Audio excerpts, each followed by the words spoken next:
Mas no vídeo eu vou falar dos 4 capítulos, porque os 4 já estão disponíveis nos membros e vão ter spoilers se você não leu ou não acompanhou os 4 capítulos.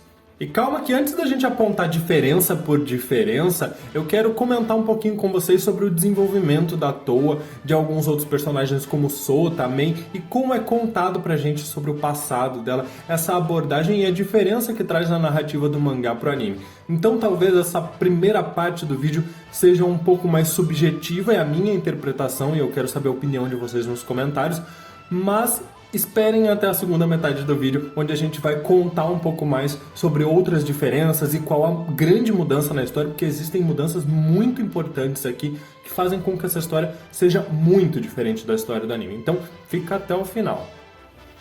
Eu acho que antes de mais nada, para falar sobre as diferenças do anime e do mangá, a gente precisa pensar na protagonista, que é a Towa. Então, existem algumas diferenças na personalidade dela, mas a essência do mangá de Ashahime, ela parece que se mantém. Essas diferenças não são só em relação à personalidade da Towa, mas também em alguns acontecimentos, inclusive em ordens cronológicas e nascimento e idade de personagens. Aqui a gente consegue ter um panorama melhor sobre como a Towa era tratada na Era Moderna pelos seus colegas, que se sentiam intimidados por ela por conta do olhar que ela tinha. Um olhar amedrontador, assustador, e que ao mesmo tempo também causava uma certa histeria nas personagens femininas que achavam ela muito bonita. Então ela causava uma espécie de medo e atração, algo bem ambíguo, mas que torna ela um personagem a princípio um pouco mais sombrio. No anime, a Towa ela sente que ela não pertence àquele lugar, como no mangá também. Só que no mangá ela tem uma válvula de escape, que é justamente o fato de que ela caça alguns espíritos com a ajuda e com o apoio da família Higurashi. E é neste momento onde ela tem uma sensação de pertencimento em algum lugar. No mangá a gente também tem um pouco mais de contexto sobre como o Sota se tornou um pai coruja para Towa e ao mesmo tempo um pouco estourado quando se trata de defender ela de algumas discriminações. Isso porque, por mais que a Towa aqui utilize, pelo menos durante as aulas, ela utiliza o uniforme feminino, a parte administrativa da escola, o diretor, normalmente pedem para que a Towa seja um pouco menos chamativa, por conta da cor do seu olho, por conta da cor dos seus cabelos. Então a gente vê em alguns momentos do mangá o Sota ficando irado com isso, porque como assim você pode pedir para minha filha fazer isso, enquanto ela parece muito mais de acordo em fazer isso, contanto que isso pare de causar problemas para ela. Então, diferente do anime, onde ela briga, ela parece muito mais disposta a evitar isso. São várias coisas que, à medida que o anime foi avançando, podem até ter ficado um pouco mais claras pra gente, à medida que a gente foi discutindo em vídeos e tudo mais, mas eu tenho a impressão que o mangá se deu ao trabalho de deixar isso um pouco menos misterioso, um pouco menos nebuloso. O mangá parece que está trabalhando de uma forma que nos dá um contexto minimamente mais plausível, onde a gente consegue entender mais ou menos o que está acontecendo e ao mesmo tempo ficar curioso para entender o que eles não nos contaram ainda, que é muito diferente do anime. Então vamos passar para essas coisas. No mangá, a Towa ela parece não se lembrar da Setsuna como ela se lembra no anime, de modo que todo aquele sofrimento da infância dela, pela solidão de ter soltado a mão da Setsuna, não existe aqui, pelo menos não por enquanto. A Moroha e a Setsuna, elas não vieram por acidente para a Era Moderna, elas foram orientadas pelo espírito da Árvore das Eras, que deixou um recado para cair de uns anos atrás, para que as meninas se reunissem ali na árvore para encontrarem a terceira menina, né, a irmã da Setsuna. E isso fica muito claro pra gente que a Towa foi enviada propositalmente pelo espírito da Árvore das Eras, algo que até hoje é um pouco nebuloso em relação ao anime, depende muito da nossa interpretação. No caso, foi a própria árvore quem abriu um portal para transportar a Towa para a Era Moderna, e a gente vai falar também sobre esse contexto para vocês entenderem do passado das 3 meninas. Mas aqui também é importante a gente dizer que o Nenokube, o Cabeça de Raiz, ele não é mencionado, o que me leva a crer que o Shina está adaptando a continuação do mangá da Rumiko, porque aquele capítulo especial, que eu também já fiz vídeo aqui, no final do capítulo, que é diferente do primeiro episódio de Ashahime, o Nenokube ele é completamente destruído, tá bom? Então o anime de Ashahime faz um retcon naquela cena para dizer que ele permaneceu vivo ali se unindo à Árvore das Eras, mas no mangá ele é destruído. É curioso que a mecha vermelha do cabelo da Toa, ela não era visível, ela não se manifestava até que os poderes demoníacos dela começaram a aflorar quando ela enfrenta um espírito no primeiro capítulo e logo em seguida a Yokai Centopeia. E eu falo Yokai Centopeia porque ao mesmo tempo que ela é chamada de Senhora de Três Olhos, ela também é repetidamente mencionada como Yokai ou Mulher Centopeia. Então não fica muito claro pra gente qual é a verdadeira alcunha dela, parece que às vezes tem uma certa confusão, mas enfim, é aquele mesmo yokai. E que diferente do anime não tá indo atrás delas por conta da pérola do arco-íris. Aqui ela diz que ela vai comer a carne das meninas, mas não fica muito claro pra gente o que tá acontecendo. O que a gente percebe ao longo dos capítulos, principalmente o capítulo 3, é que houve uma movimentação de alguns yokais recentemente. Então, eles estão se comportando de maneira estranha e quando a Setsuna estava indo até a Árvore das Eras, junto com a Moroha, para aquele reencontro onde elas deveriam se reunir com a Toa, elas acabaram sendo abordadas pela Mulher Centopeia, a Senhora de Três Olhos, como preferirem, que estava devorando um samurai, um cadáver que na verdade a gente vê depois, que eu vou falar também, que era um Shibugarazu controlando um cadáver de samurai. Uma das coisas que eu acho muito interessantes no Sota do mangá é que ele se mostra muito mais empolgado com a Era Feudal do que o Sota do anime, lembrando aquele Sota da criança que a gente conhece. Ele por um momento cogita atravessar o portal, vir para a Era Feudal, conhecer esse mundo, né? Ele lembra de Inuyasha, da Agome com muito carinho. Inclusive a gente descobre que a mala de suprimentos que ele entrega para Moroha é diferente do anime onde ela foi colocando um monte de coisa ali que ela achou legal. A mala de suprimentos que ele entrega para Moroha contém inclusive temperos, porque na infância dele ele pesquisou muito sobre a Era Feudal, descobriu que a Era Feudal não tinha uma comida tão saborosa, então assim, mostra que provavelmente ao longo da infância dele, quando a Agome já estava viajando pelo Poço Come Ossos, ele ficou muito interessado e ele tentou criar uma mochila com suprimentos caso algum dia ela voltasse ou caso algum dia alguém precisasse ir para lá. Isso é muito bonitinho de ver, que são esses detalhes, essas referências que mostram que ele não simplesmente esqueceu da irmã e que ele também pensa ou pensava em algum dia conhecer aquele lugar. Ele ainda fica bastante empolgado com isso. Embora no mangá não fique muito claro pra gente se o Sota mora naquele apartamento igual ao anime ou se ele mora no templo Higurashi, porque a Toa aparece lá no templo, mas não é mencionado pra gente onde de fato eles moram.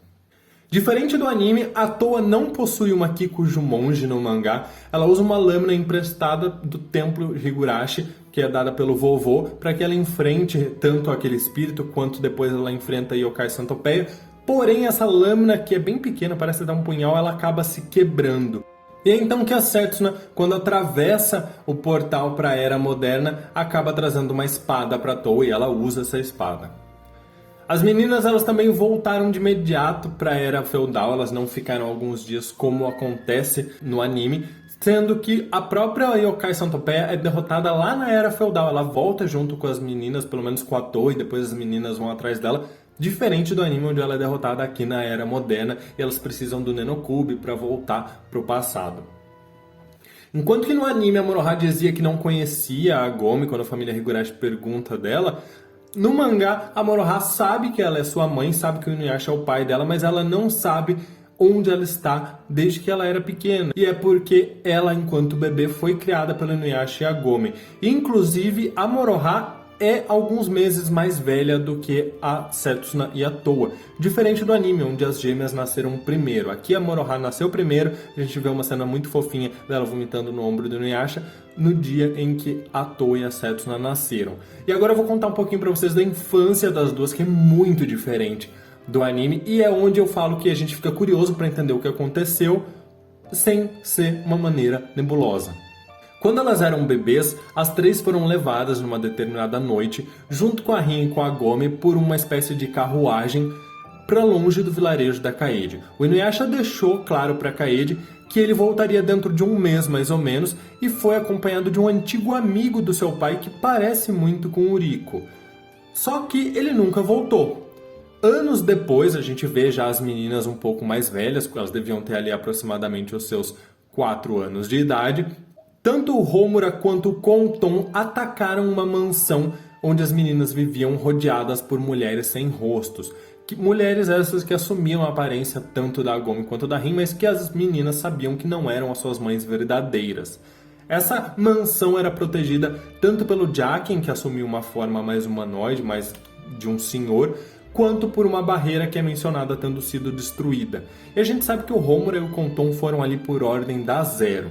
As meninas correm junto com as mulheres sem rosto, até que a Toa solta a mão da Setsuna para pegar um saquinho de pertences que ela tinha deixado cair e acaba sendo encurralada por yokais, e é por isso que ela não consegue fugir junto com a Setsuna e a Moroha. A Toa acaba tendo que ser enviada, graças ao espírito da Árvore das Eras, que oferece ali uma salvação para que ela vá para a Era Moderna, onde os yokais não poderiam alcançá-la, enquanto que tanto a Moroha quanto a Setsuna fogem pela carruagem infernal e acabam sendo encontradas depois pela Kaede.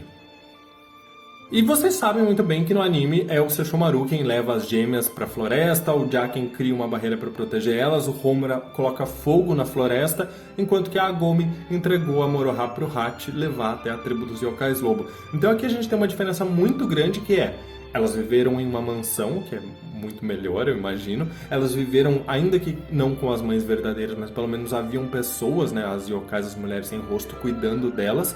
E também havia ali a presença próxima do Jaqen.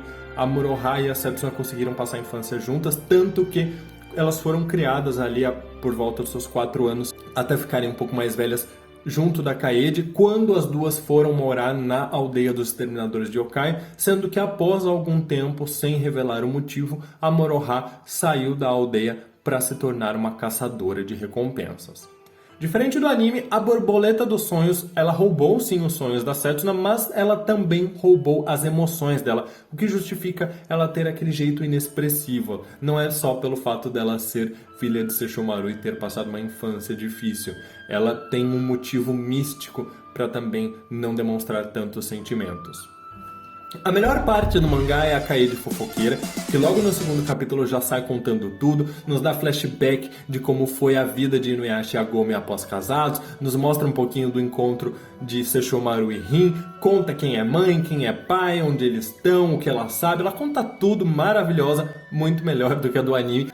Diferente do mangá também, aqui Miroku e Sango estão há cerca de 3 anos longe da aldeia dos exterminadores de yokais e aparecem juntos de Kuga e Aoaragi no último capítulo, capítulo 4, sendo que no anime a Sango está na aldeia sim, mas sem interferir, enquanto que o Miroku em seu treinamento busca aumentar seus poderes sagrados.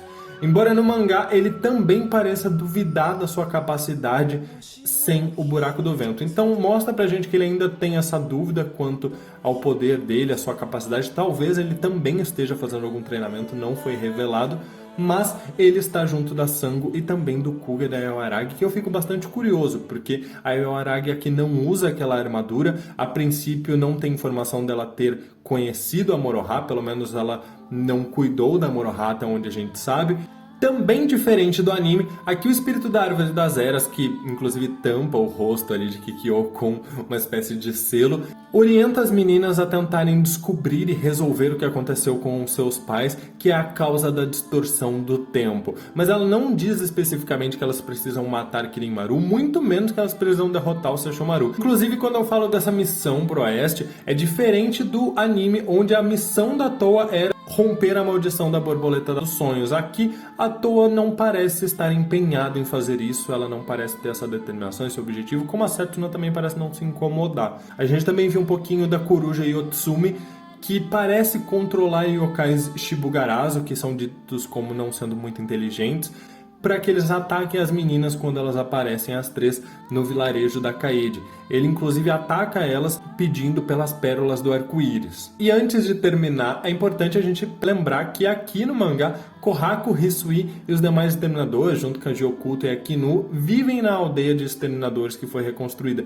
Diferente do anime, onde eles parecem ali meio sem casa, eles estão sempre perto ali da Kaede, enquanto que a Sango está na aldeia junto com a Gyoukuto. Então parece que aqui todo mundo vive junto, tem outras pessoas também, eles realmente se tornaram uma verdadeira aldeia. Bom, meus queridos, essas são as principais diferenças dos primeiros 4 capítulos do mangá. Quero saber a opinião de vocês, o que vocês gostaram, o que vocês não gostaram, qual delas vocês preferem. Para eu saber qual você prefere, deixa aí hashtag mangá se você prefere o mangá ou hashtag anime se você está preferindo a história do anime. Meus queridos, muito obrigado por tudo, um grande abraço e até mais.